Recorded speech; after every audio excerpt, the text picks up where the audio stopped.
ఇంత పెద్ద ఎత్తున భారతదేశంలో యుద్ధం జరుగుతూ ఉంటే వీళ్ళు మాత్రం ఈ రజతోత్సవను కోసం అది చేస్తూ ఉన్నారు.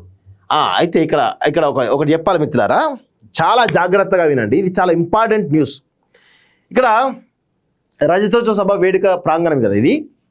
ఇక్కడ ఏం చేస్తూ ఉన్నారు, మొత్తం గ్రీన్ మ్యాట్ వేసారు. ఇక్కడ గ్రీన్ మ్యాట్ ఎందుకు వేస్తారు తెలుసా?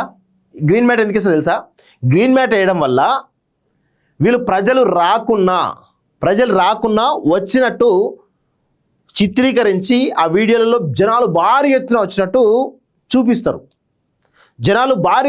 చూపించి మొత్తం జనాలు చూడు ఎంత పెద్ద ఎత్తున వచ్చారని చెప్పేసి చూపించడానికి గ్రీన్ మ్యాట్ వాడుకుంటారు. గ్రీన్ మ్యాట్ వేయడం వల్ల జనరల్గా ఆ క్లీనింగ్ అనేది కరెక్ట్ అవుతుంది.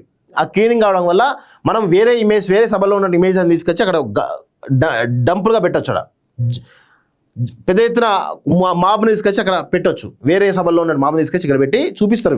వీళ్ళు అదే చేయడానికి ఈ టెక్నాలజీలో ఈ ఏఐ వీడియోలతో ఆల్రెడీ హెచ్సీలో ఏఐ వీడియోలతో ఎట్లా చేసినా మనం చూసినాం కదా, అంత బీఆర్ఎస్ పార్టీ ఘనకార్యమే. దీన్ని కూడా చేయడానికి వీళ్ళు పెద్ద ఎత్తున రెడీ అయ్యారు. అందుకే గ్రీన్ మ్యాట్ వేసి చూడండి. ఈ గ్రీన్ మ్యాట్ వేయడం గల కారణం ఏం తెలుసా? అది అసలు విషయం. జనాలు రాకున్నా వచ్చినట్టు పెద్ద ఎత్తున జనాలు వచ్చినట్టు మొత్తం ఫేక్ వీడియోలు, మార్ఫింగ్ వీడియోలతోటి ప్రచారం చేయడానికి వీళ్ళు సిద్ధమయ్యారు. అందుకే గ్రీన్ మ్యాట్ వేసారు వీళ్ళు. జనాలు అట్లా అమ్మర్రా నాయన, గుర్తుపెట్టుకోండి.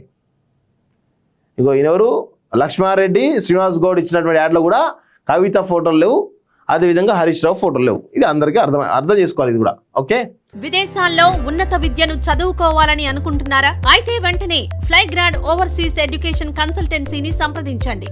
మీ విదేశీ కలలను సాకారం చేసుకోండి. ఫ్లైగ్రాడ్.